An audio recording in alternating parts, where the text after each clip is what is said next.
Pep Guardiola's Man City, Lionel Messi's Barcelona, and football's most dramatic falls from grace.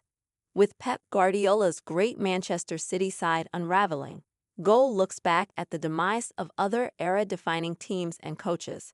It felt like we were watching the end of an era at the Santiago Bernabeu on Wednesday night as a once mighty Manchester City were completely outplayed by Real Madrid in the shockingly one-sided second leg of their Champions League playoff.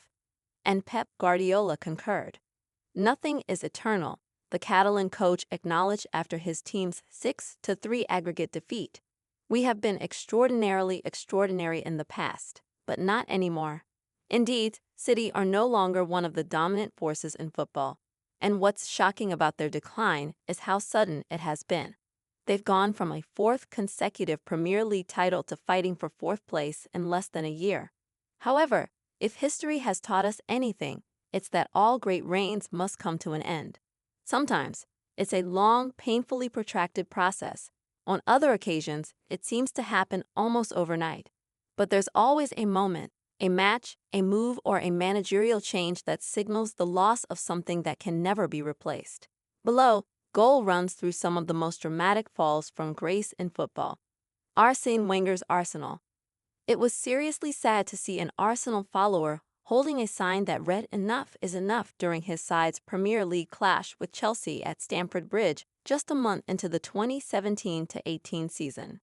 The public display of dissatisfaction with Arsene Wenger was lamentable enough, given the Frenchman was the tactical mastermind behind the Invincibles, the thrilling history-making team that won the title in 2004 without losing a single game.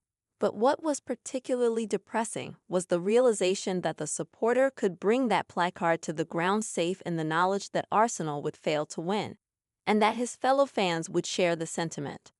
Wenger had signed a 2-year contract extension after lifting his 7th FA Cup just 4 months previously, but that surprise Wembley win over Chelsea did little to quell the sense of frustration that had been building at the Emirates, where there was no longer any real faith in Wenger's ability to lead the club to another Premier League title.